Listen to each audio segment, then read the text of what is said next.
Muchas gracias por esta amable presentación. Para mí es un gran placer estar esta mañana del sábado aquí con todos vosotros, sobre todo con la gente joven, que yo creo que es la mayor esperanza para el futuro de la libertad. Y mi intervención hoy es una intervención que pretende ser muy contundente. O sea, yo lo que voy a tratar de demostrar es que el liberalismo es una utopía teóricamente imposible. Esto es esencial. El liberalismo clásico está condenado a morir. Desde el punto de vista científico es imposible, desde el punto de vista ético es profundamente inmoral. Y que el único sistema de cooperación social teóricamente posible y compatible con la naturaleza del ser humano es el capitalismo libertario, la anarquía de propiedad privada o, si ustedes prefieren, el anarcocapitalismo. No hay peor enemigo para la libertad que el liberal clásico. Esta es la tesis, voy a mantener. ¿Y por qué? ¿Por qué el liberalismo es teóricamente imposible? El liberalismo es teóricamente imposible porque lleva dentro de sí mismo la semilla de su propia destrucción.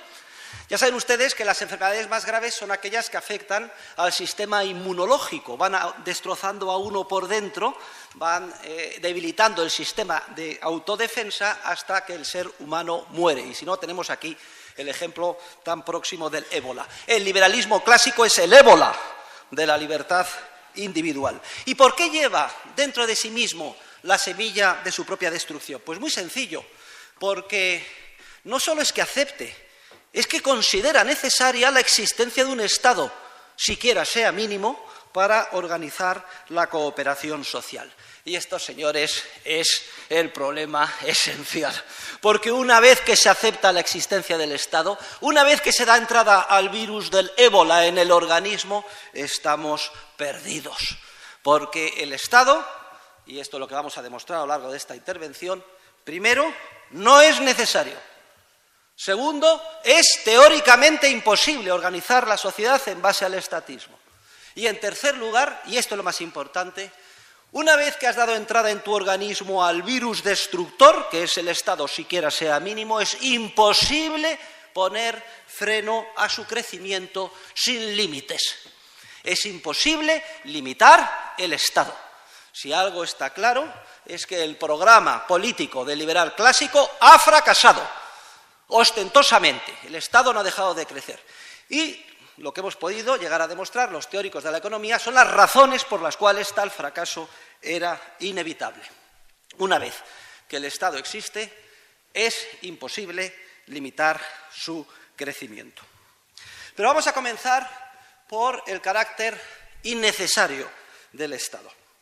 Porque solo desde el equivocado punto de vista del paradigma neoclásico del equilibrio, podía concebirse la existencia de un hipotético grupo de denominados bienes públicos, aquellos en los que es imposible, se dice, la rivalidad en el consumo, aquellos que están forzados a una oferta conjunta. Se ponen ejemplos típicos de bienes públicos como, por ejemplo, los faros o la seguridad, la defensa pública, etcétera. Pero todo este análisis es erróneo.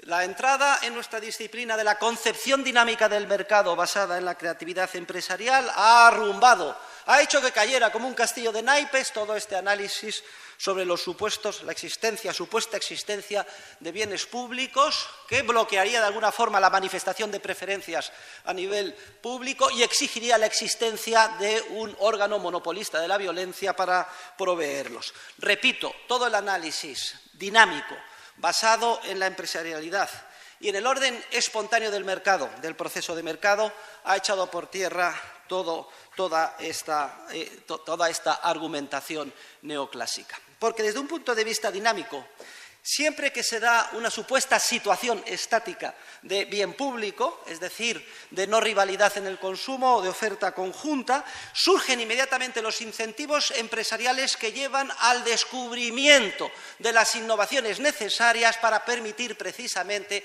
que la oferta no sea conjunta o que se pueda producir la rivalidad en el consumo o excluir a los denominados free riders, usuarios gratuitos o gorrones, como ustedes los quieran denominar. Y tenemos múltiples ejemplos de este principio teórico. Recuerden, por ejemplo, el problema de la definición de derechos de propiedad en el lejano oeste en relación con las reses, como hay un problema ahí tremendo de definición de derechos de propiedad que da lugar a determinados conflictos, pero se van produciendo una serie de innovaciones paulatinas. En un primer momento el famoso cowboy armado, que además ha sido objeto de múltiples películas y western que nos han endulzado nuestra vida, sobre todo nuestra juventud, que iba a pistola vigilando dónde estaba el ganado y la propiedad de quién era y de quién no eran, y los problemas cuando había algún conflicto pues se dilucidaban, un par de tiros, a lo mejor algún pequeño ahorcamiento, y se mejoró muchísimo en lo que se refiere a la definición de derechos de propiedad. Pero no solo está el cowboy, hay otra innovación empresarial que es el marcaje de las reses. Se marcan las reses y ya se puede saber a simple vista si esta es la tuya o esta es la mía. Y así va evolucionando el proceso empresarial de descubrimiento y de creatividad hasta que prácticamente se resuelve del todo cuando por primera vez se encuentra un procedimiento para separar de una manera bastante económica grandísimas extensiones de tierras, el conocido como el alambre de espino, el famoso alambre de espino. ¿Qué habría pasado si en el antiguo lejano oeste norteamericano, siglo XIX, pues se hubiera decidido desde Washington, desde el centro del Estado, que como hay problemas de rivalidad en el consumo y definición de derechos de propiedad, vamos a considerar todos los recursos, toda la tierra pública y dirigir desde Washington, en base a mandatos coactivos y reglamentos, la asignación de derechos de propiedad?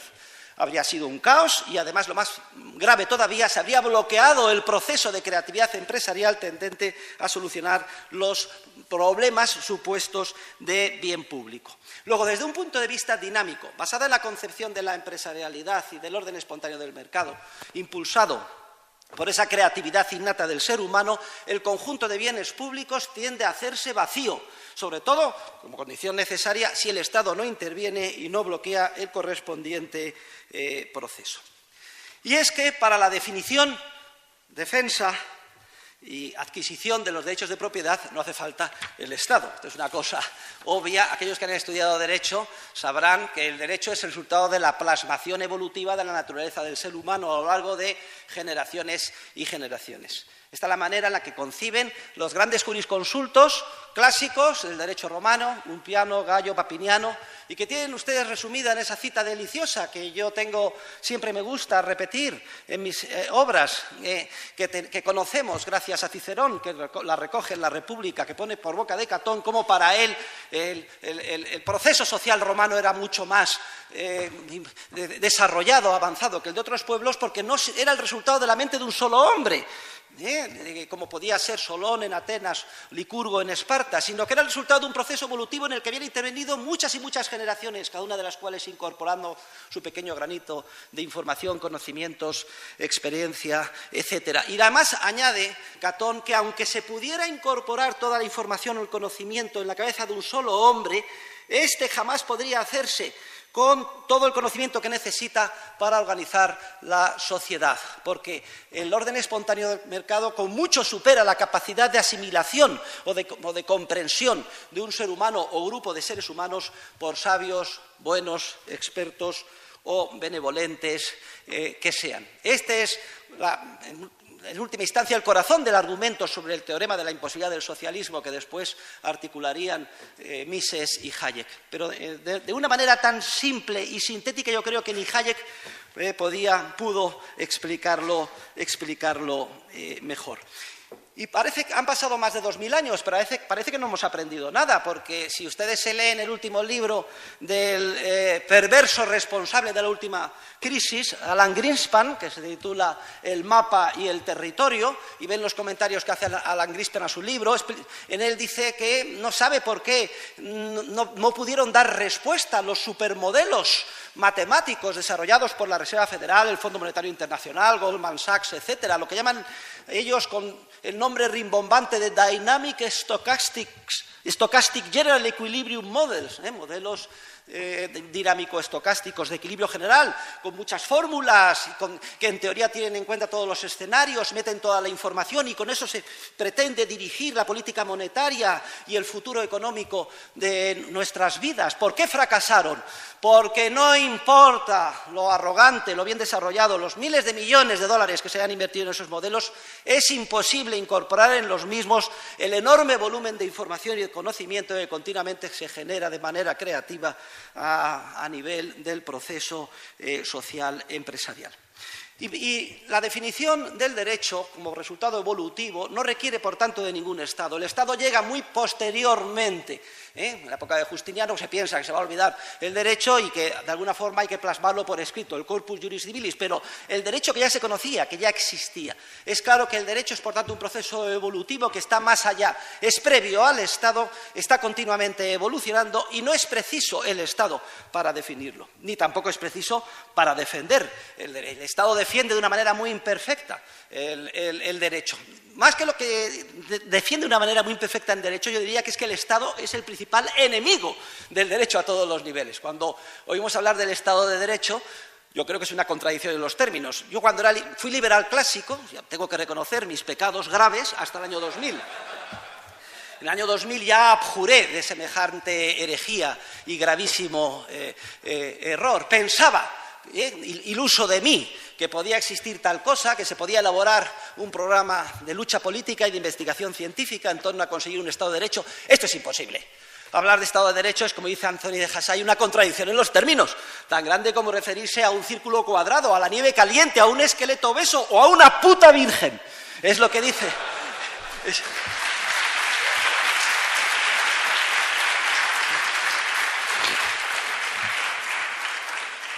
Luego, no requiere ni para la definición ni para la defensa del derecho, no se requiere la existencia del Estado. Todo lo contrario, el Estado es el principal enemigo a la hora de defender el verdadero derecho, es el principal obstáculo para su definición. Y cuanto antes nos quitemos la venda de los ojos y nos demos cuenta de esta realidad y de las razones teóricas por las que siempre esto va a ser así, mucho mejor en nuestro avance en la lucha por la libertad.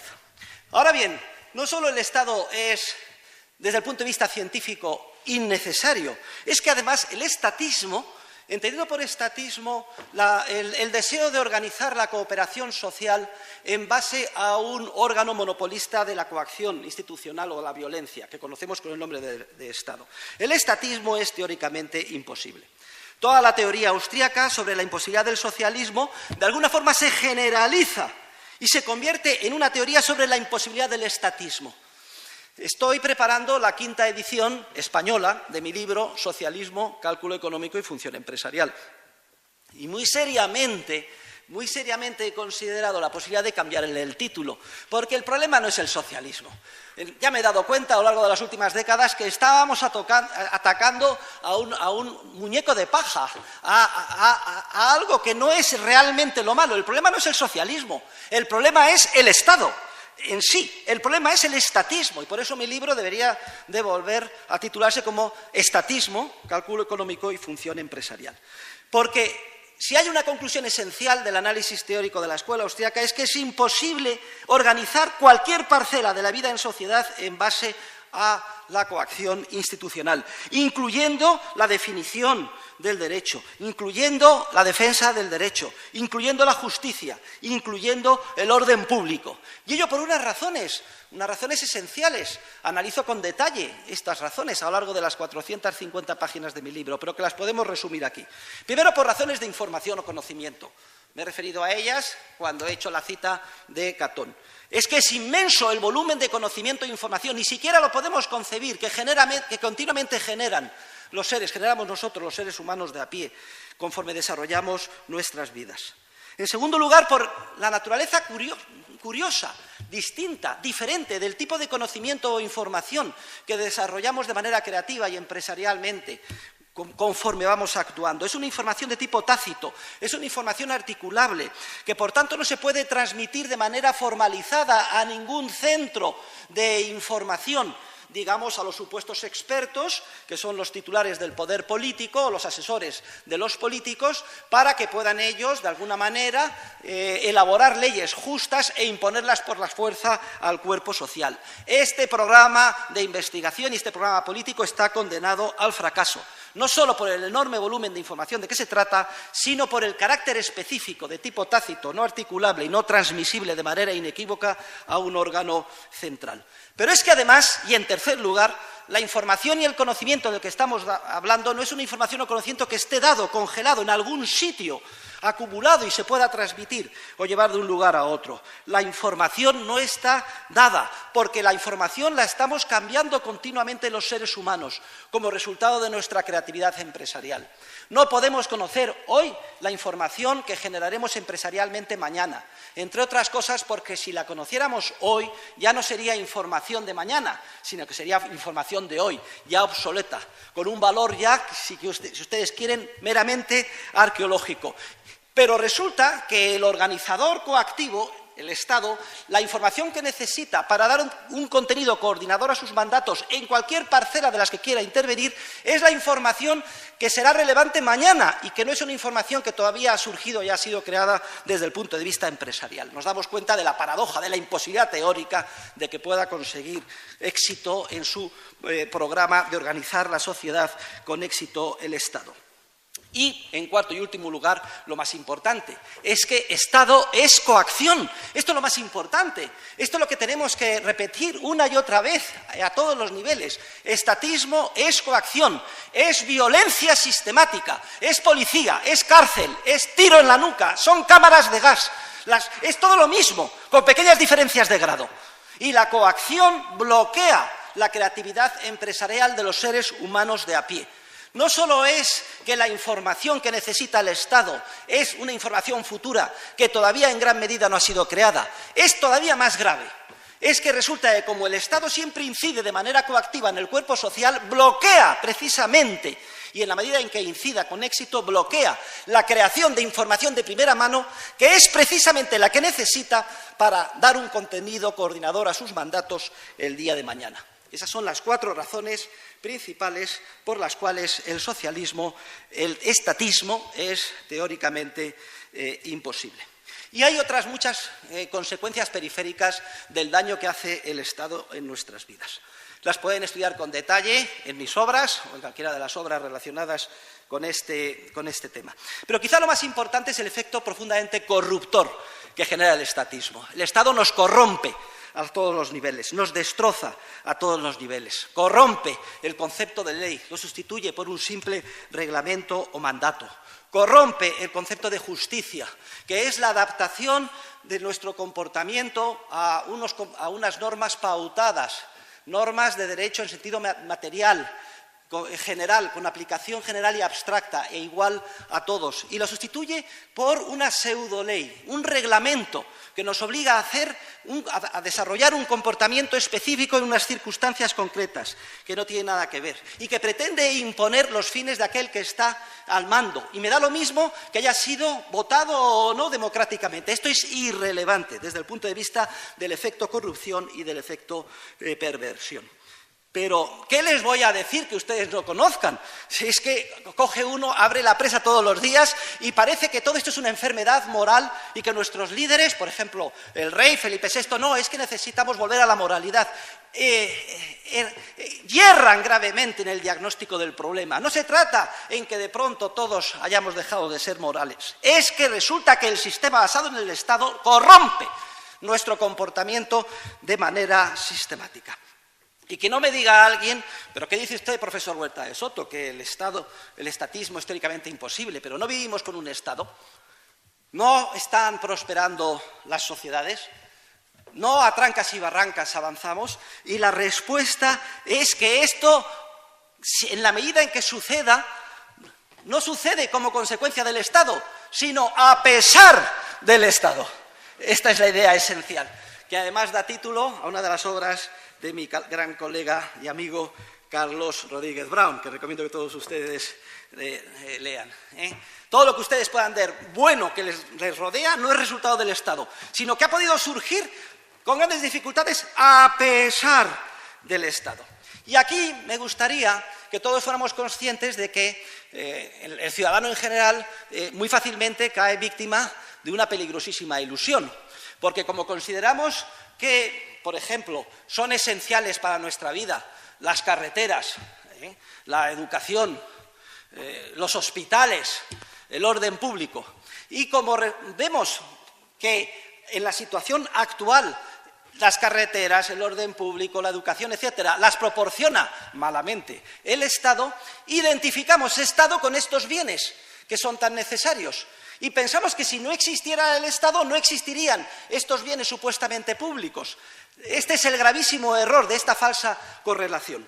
Tenemos que darnos cuenta de que el Estado es una rémora y de que sin Estado dispondríamos de carreteras, educación, hospitales, orden público muchísimo más eficientes, muchísimo más moral en cuanto a su comportamiento y a un coste mucho más reducido. Esta es la idea esencial de la agenda libertaria que debemos de mantener y convertir en el centro de nuestro esfuerzo divulgador y teórico hoy en día. Pero hay un tercer argumento, una tercera idea esencial, y es que seamos conscientes de que además, una vez que se abre la puerta al virus del Estado, es imposible poner límite a su expansión. Esta es una idea esencial, clarísima.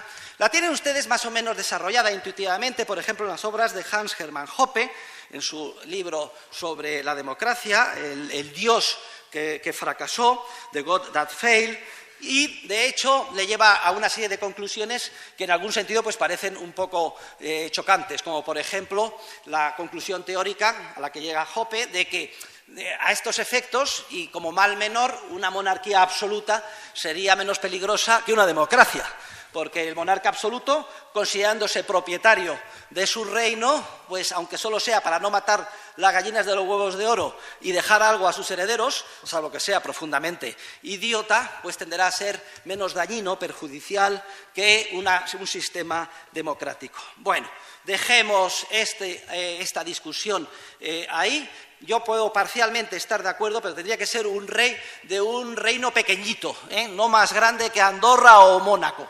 Muchos reinos que tuvieran su finquita y trataran de atraer equipo capital y recursos humanos y la gente pudiera votar con los pies. Bueno, puedo concebir ese sistema, sin duda alguna, sería mucho más atractivo para la libertad, la civilización y el progreso que el que tenemos ahora. Pero volviendo al sistema democrático, yo estoy completamente de acuerdo con Hayek. No hay nada más peligroso para la libertad que la democracia. Dice Hayek que democracia, etimológicamente, significa kratos, significa poder absoluto en el pueblo. Y una cosa que suponga poder absoluto es algo a lo que no tenemos que oponer los amantes de la libertad. Y dice Hayek, si por democracia se entiende lo que etimológicamente significa, yo no soy demócrata, y lo repito aquí ahora personalmente. Y él define otro sistema que califica de isonomía, igualdad de todos ante la ley, o como mucho demarquía, en la que no hay poder absoluto, sino que si hay que tomar alguna decisión desde el punto de vista administrativo que se tome en términos de mayorías democráticas. Pero ya esto es una concesión que supone abrir la puerta al virus del estatismo y por tanto peligrosa, y todos sabemos que Hayek, que era una persona muy brillante, también era muy desordenado de mente y nunca llegó hasta las últimas consecuencias coherentes con sus propios puntos de partida. Lo que sí tenemos que tener en cuenta es que la mezcla de lo que es la existencia de un órgano monopolista de la coacción con la naturaleza del ser humano es como la nitroglicerina, es una mezcla explosiva.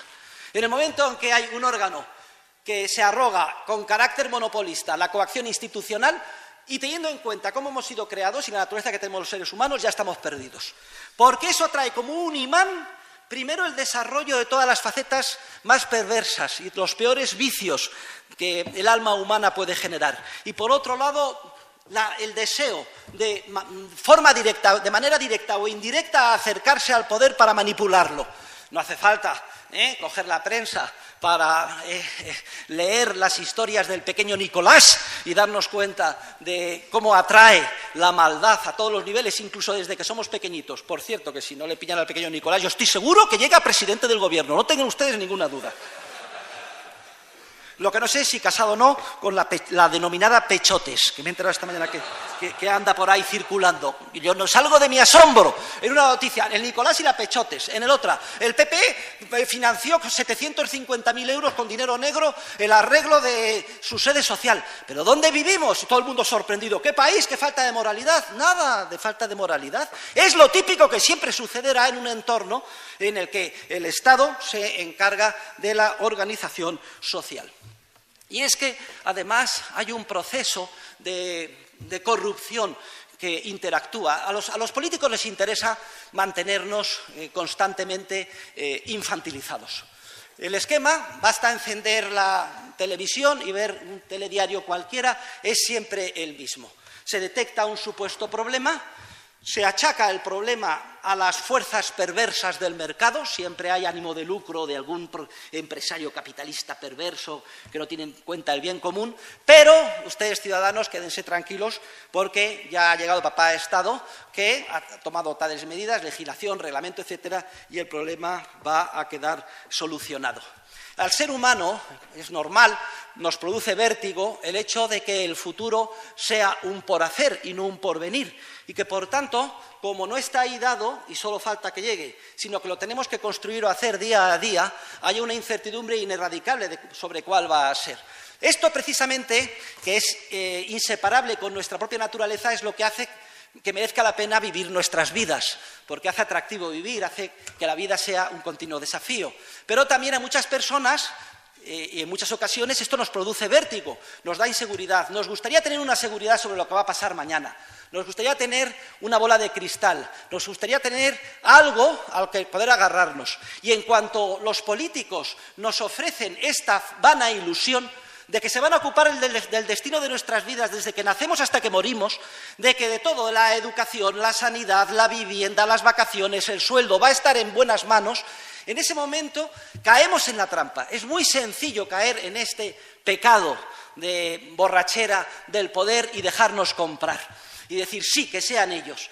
Y a través del sistema político democrático, que se basa en como todos sabemos, en la compra de votos, pues nos dejamos comprar y ponemos todas las esperanzas en el Estado. Otra cosa es que luego los hechos son rotundos y se pondrá de manifiesto que lo que se ha prometido no se puede cumplir. Y eso produce gran indignación.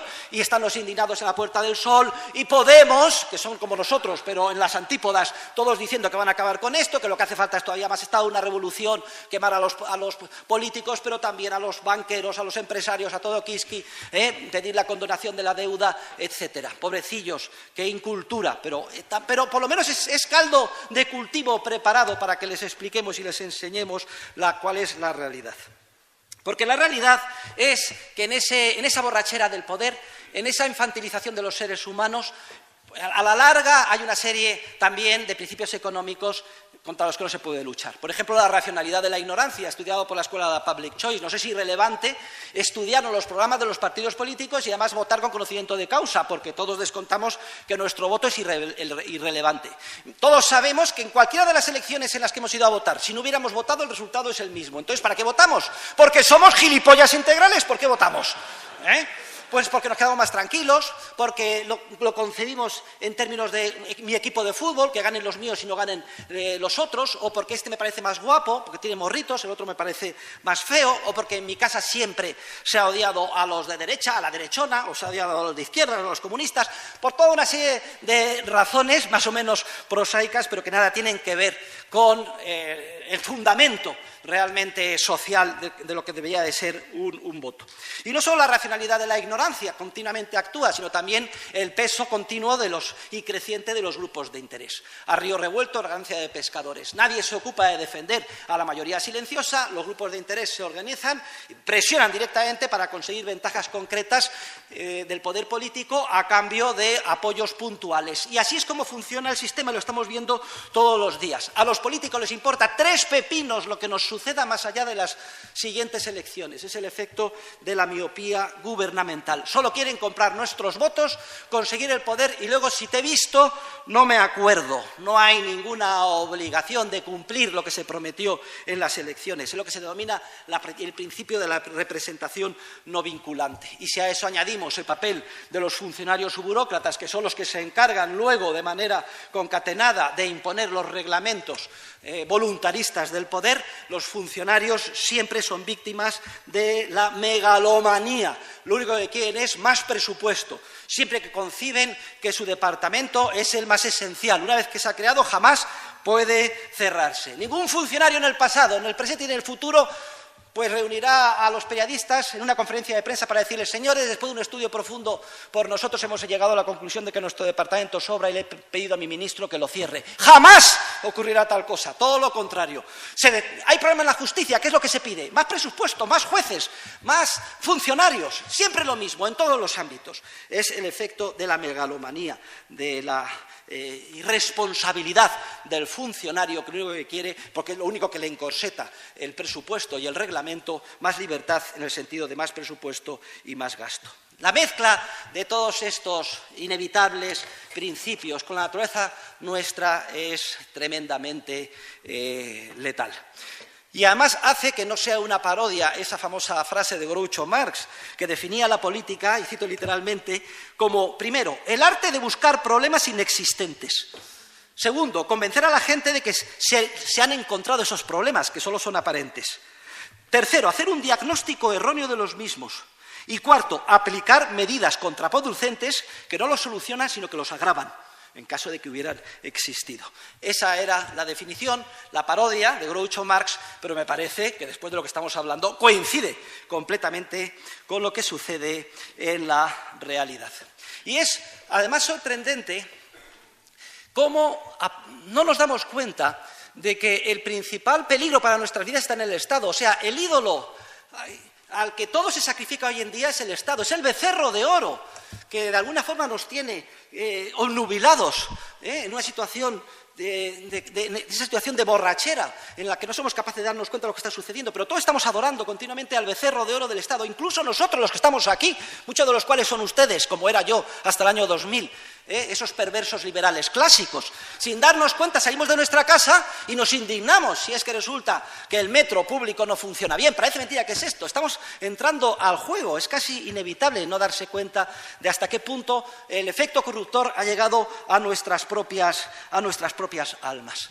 Y son tan hábiles los protagonistas de esta borrachera del poder, en la que además también participan los intelectuales, los catedráticos, los líderes del pensamiento, etcétera, que dan apoyo a los políticos, también a cambio de prebendas, etcétera. Es tan tremendo que incluso son capaces de convencer a la ciudadanía que la culpa de los problemas y conflictos que ineludiblemente ellos mismos generan se encuentran en otros.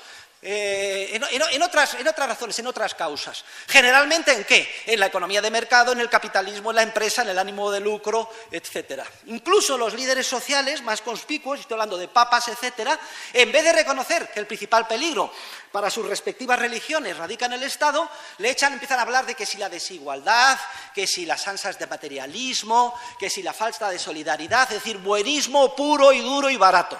No todos los líderes sociales son así. Tenemos, por ejemplo, el caso del Papa emérito, Joseph Ratzinger, Benedicto XVI.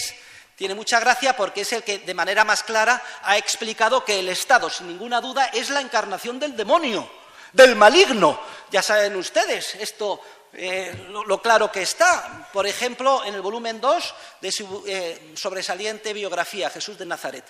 Ratzinger lo que pasa es que las cosas las dice en plan alemán, Panzer, pero poniéndolo siempre en boca de otros. Y comenta las tentaciones a las que se ve sometido Jesucristo. De la primera a la segunda dice, y ahora viene la más grave de todas. Viene el demonio, el maligno, y coge a Jesús y lo sube arriba de unos peñascos en un monte. Y le dice, observa todos los reinos, estados de la tierra, cuyo poder me ha sido concedido. Es decir, todos están al servicio del demonio. Te los ofrezco si me adoras. Cita literal de San Lucas, no hay ninguna duda. El Estado es la encarnación del demonio.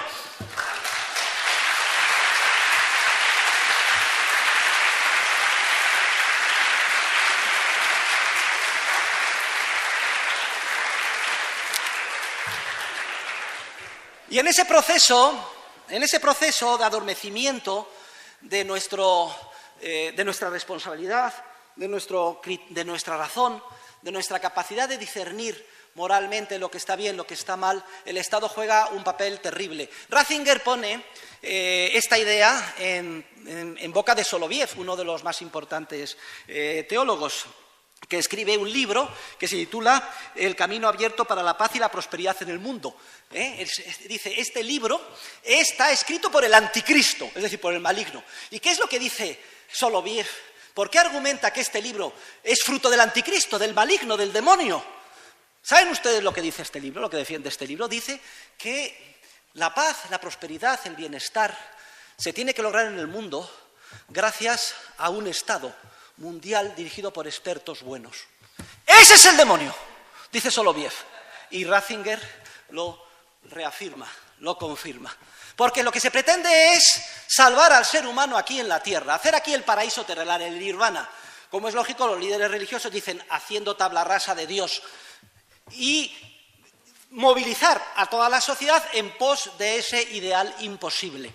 Es la borrachera de arrogancia fatal, la fatal arrogancia, el pecado intelectual más grave del ser humano, que da título a la última obra de Hayek. Ya saben ustedes el pecado original a qué se debe. Viene la serpiente y le dice a Eva, siempre las mujeres son las primeras, las más listas, oye, ¿por qué no tomas de este fruto? No, nos lo ha prohibido Dios. ¿Pero por qué te lo ha prohibido? Serás sinvergüenza. ¿Sabes por qué no quiere que lo tomes? Porque si lo comes serás como Dios. Describe perfectamente la arrogancia fatal que nos tienta continuamente el ser humano y que hace precisamente que, siendo así nuestra naturaleza, sea tan letal la existencia del Estado, que nos ofrece satisfacer ese deseo de arrogancia a través del órgano monopolista de la coacción. Cómelo y serás como Dios. Comió Eva y luego se lo dio a Adán, que como todos sabemos los hombres son una pandilla de gilipollas y hacen lo que dicen sus mujeres, incluyéndome a mí.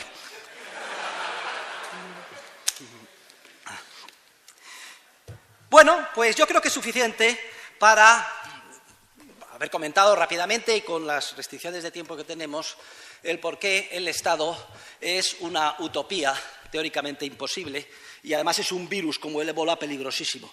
Mire, prefiero a un comunista, a un fascista, a un nazi, a un liberal clásico, porque por lo menos sabemos que está equivocado, que es un peligro y donde hay que atacar, pero el liberal clásico lo tienes dentro de ti mismo. Es peligrosísimo. A ver si después de esta conferencia aquí se produce un cambio importante en todos los que estamos sentados. ¿Cuál es la salida? Pues no hay otra salida que la anarquía de propiedad privada, el anarcocapitalismo o el capitalismo libertario. Es el único sistema de cooperación social compatible con la naturaleza del ser humano, compatible con tal y como hemos sido creados los seres humanos, con esta innata capacidad creativa.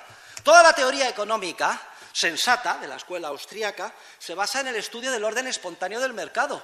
Es decir, sin necesidad de ser dirigido desde arriba, por la simple búsqueda de ganancia, los seres humanos nos damos cuenta de que salimos ganando intercambiando con los demás.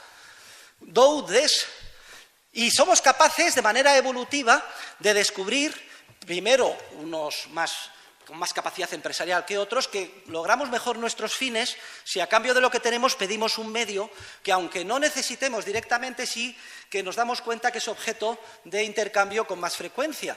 Y ese medio, en la medida en que se generaliza, se convierte en un medio de intercambio generalmente aceptado, que es el dinero. Nadie tiene la capacidad intelectual, ningún experto, ni grupo de expertos para crear el dinero, ni mucho menos para mejorarlo como institución, solo para corromperlo, como vemos día a día que hacen los bancos centrales. O los gobiernos cuando conceden privilegios a los banqueros privados para que actúen con reserva fraccionaria en contra de los principios generales del derecho.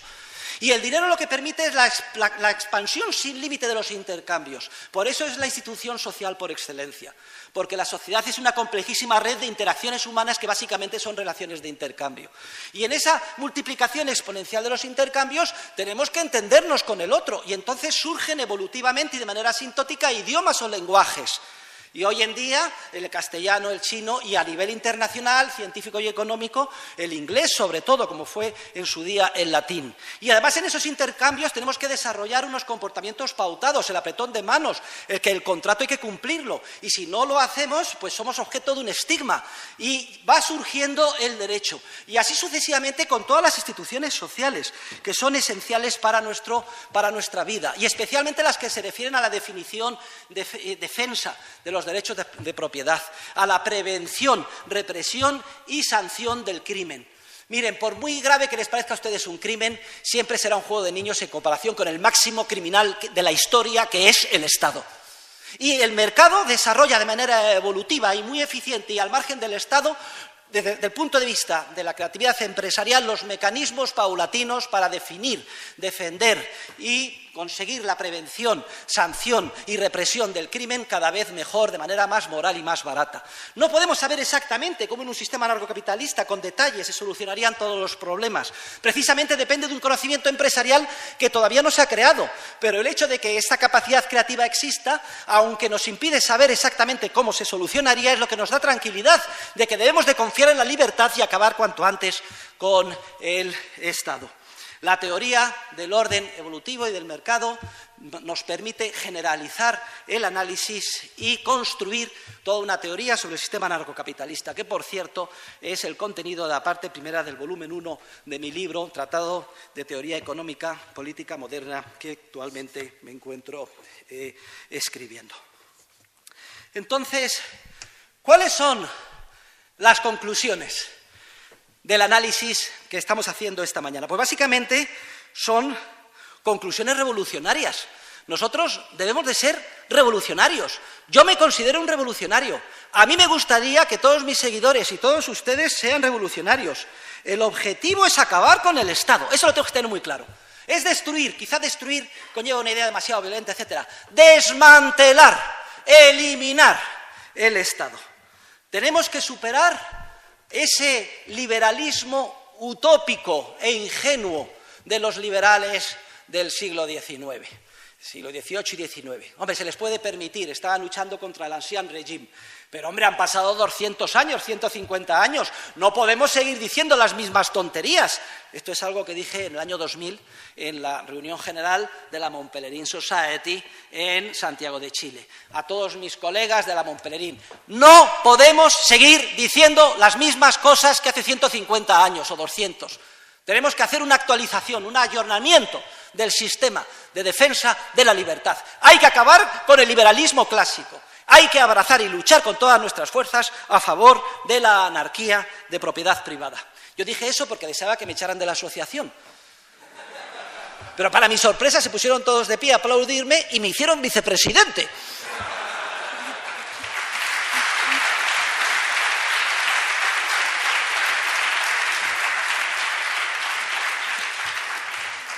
Y aunque sea parafrasear a Marx, no todo lo que dijo Marx es una tontería.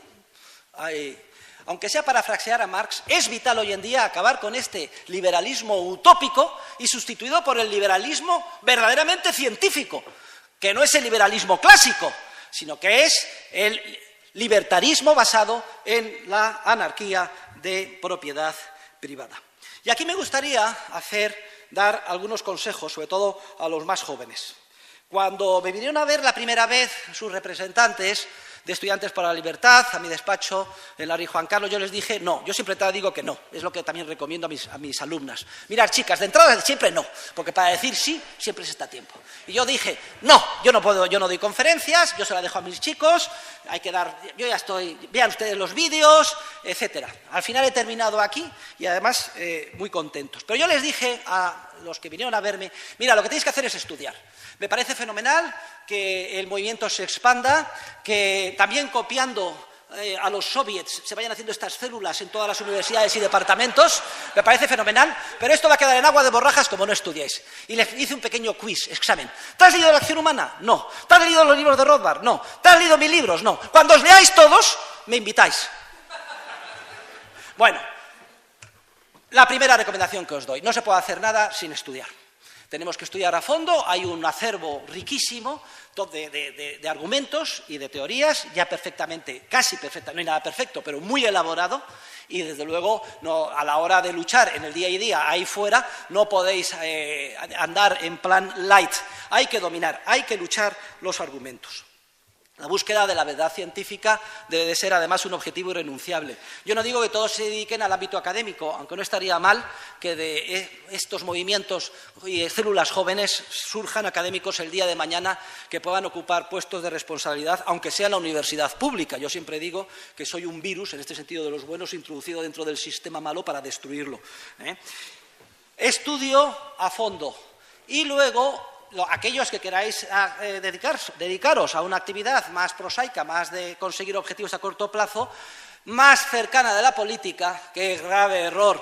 Durante varios años venían mis alumnos, profesor, queremos fundar un partido político. Yo, no destrocéis vuestras vidas fundando un partido político. Es como decir, nos vamos a zambullir en el flujo de sangre infectada de virus del ébola, a ver si solucionamos el sistema. Eso es imposible. Pero bueno, estos chicos son tan tozudos que al final crean su partido, el Partido de la Libertad Individual, y pobrecillos, como el programa es lo que yo decía en clase, pues me he hecho militante.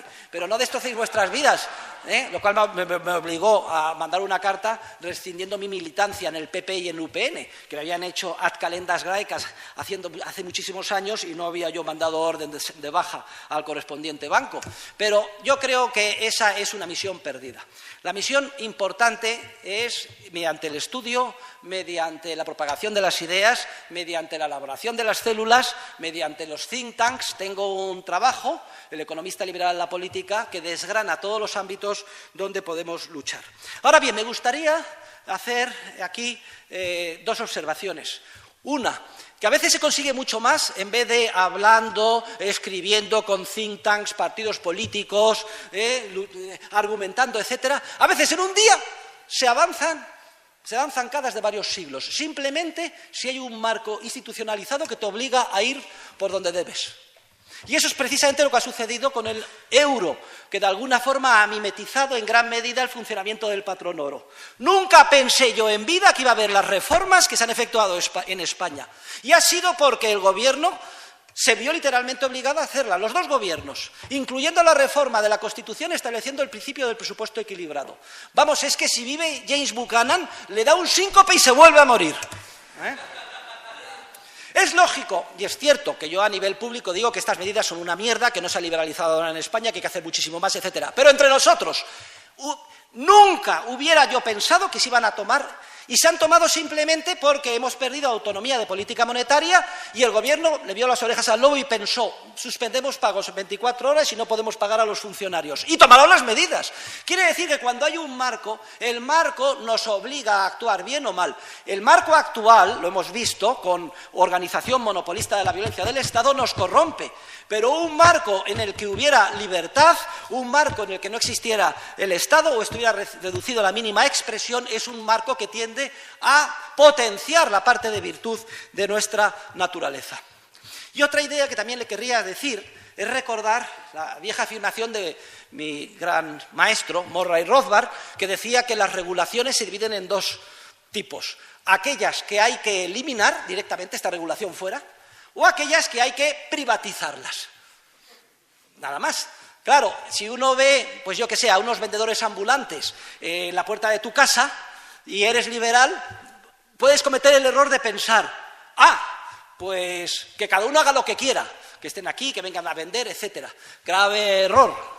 La solución es que la calle tiene que ser privada y la correspondiente comunidad de propietarios establecerá el reglamento de uso. Es decir, hay que privatizar la regulación. Mientras no se privatice el recurso, que no haya regulación puede ser altamente perjudicial para la cooperación social. Y la regulación tiene que ser una regulación tan próxima a aquella que habría en caso de ser el recurso privado. El problema es que no se sabe mientras el recurso no se privatice, pero en muchas ocasiones se tienen indicios de cómo habría que actuar por una vía teórica, cierta experiencia histórica, intuiciones, etcétera. Lo digo porque, por ejemplo, en el ámbito de la teoría monetaria es mucho mejor, mientras no exista patrón oro con coeficiente de caja del 100% para la banca privada, pues que haya un patrón que se aproxime a él, como puede ser el euro sin nacionalismo monetario y sin tipo de cambio flexibles. Pero nuestros compañeros de viaje del virus del ébola letales de la Universidad de Chicago son tan idiotas que piensan que la libertad significa libertad de tipos de cambio, etcétera. No sean ustedes ingenuos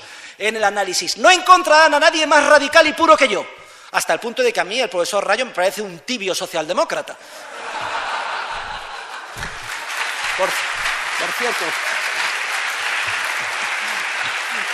Por cierto, no sé si está el profesor Rayo aquí presente o no, no sé si está, pero le hago un poco de cabeza de turco. Ya saben, cabeza de turco es el turco que había ahí que se le corta la cabeza, cabeza de turco.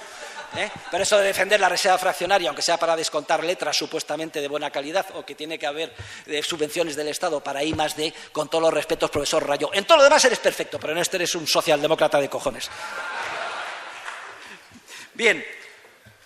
Luego, fíjense ustedes, no encontrarán a nadie más radical que yo. Creo que hoy lo he querido demostrar, pero esto no piensen ustedes que es un radicalismo ingenuo. Salimos a la calle pegando gritos, que no haya ninguna regulación ni nada. Tenemos que hacer el análisis y no hay ninguna contradicción. ¿Cómo el profesor Huerta de Soto, anarcocapitalista, defiende al euro? Oigan, el contexto en que lo defiendo. Mientras no podamos ir al patrón oro con coeficiente de caja del 100%, sin duda alguna es una mejora incremental respecto del peor de los mundos, que es el nacionalismo monetario con tipo de cambio flexible, aunque lo defiendan Milton Friedman y todos sus acólitos.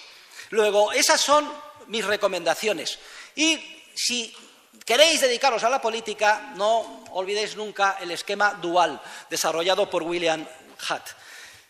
Aquellos que se quieran dedicar a la política, ya les digo que es una labor perdida. Lo importante es conseguir cuanto antes el marco, que es el que fuerza el comportamiento de los seres humanos en la buena dirección. Sí, deben de seguir el esquema dual, que consiste en no perder nunca cuál es el objetivo, desde el punto de vista de la libertad, el objetivo final, acabar con el Estado. Y teniendo esto claro, bien, pues a lo mejor se pueden llegar a acuerdos parciales, consensos o pragmatismos, siempre y cuando no supongan paso atrás en la búsqueda de la libertad o en el avance hacia el desmantelamiento del Estado. Siempre y cuando no se caiga en el pragmatismo. Porque el pragmatismo barato, el hecho de ceder en los principios para conseguir a corto plazo poder político, es letal a medio y largo plazo.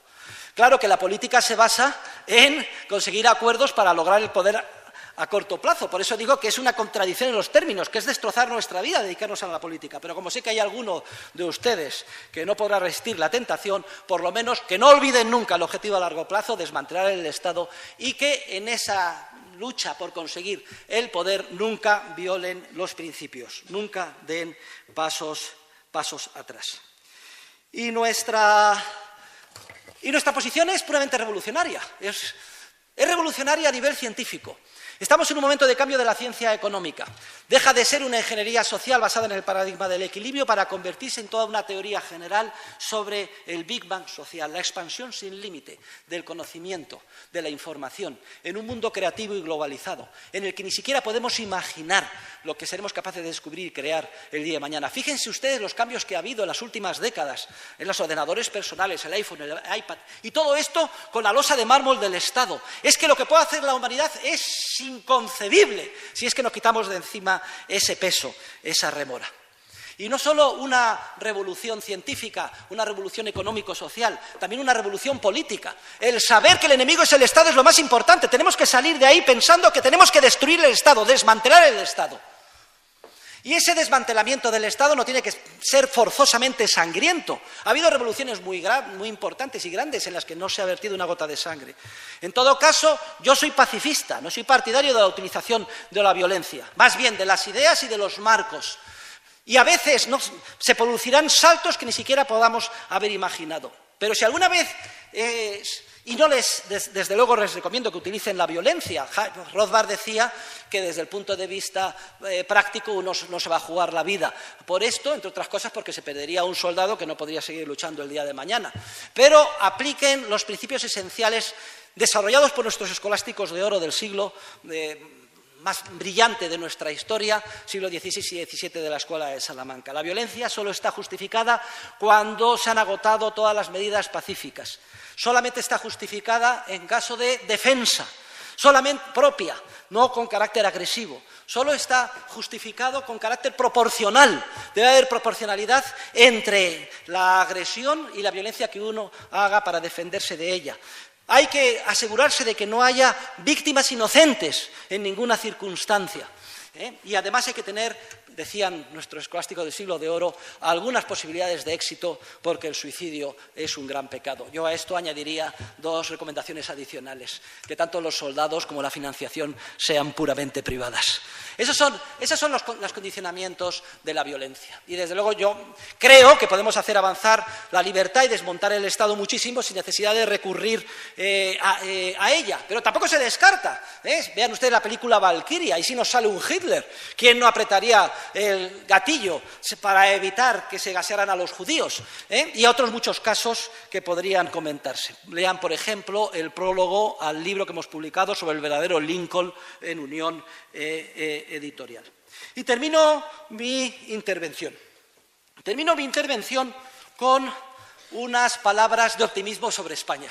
Porque, queridos jóvenes asistentes hoy a esta reunión, España ha sido un país tradicionalmente anarquista.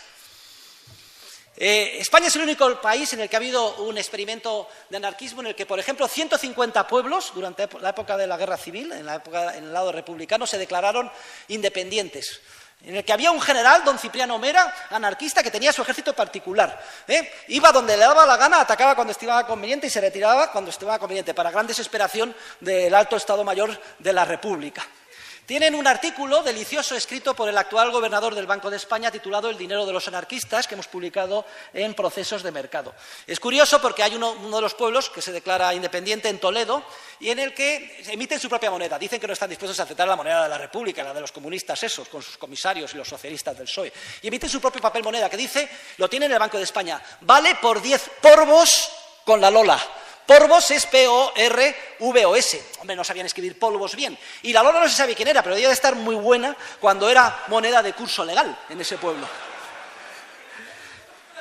Y tienen la única novela escrita en sentido jocoso sobre la Guerra Civil Española, de Venceslao Fernández Flores. A todos les recomiendo que la lean. Se titula así, la novela número 13. Trata sobre un valiosísimo caballo de carreras inglés que se pierde en el conflicto. No les voy a contar el final, a lo mejor sí se lo cuento. Al final terminan comiéndose el caballo porque están muertos de hambre en Barcelona, al final de la Guerra Civil.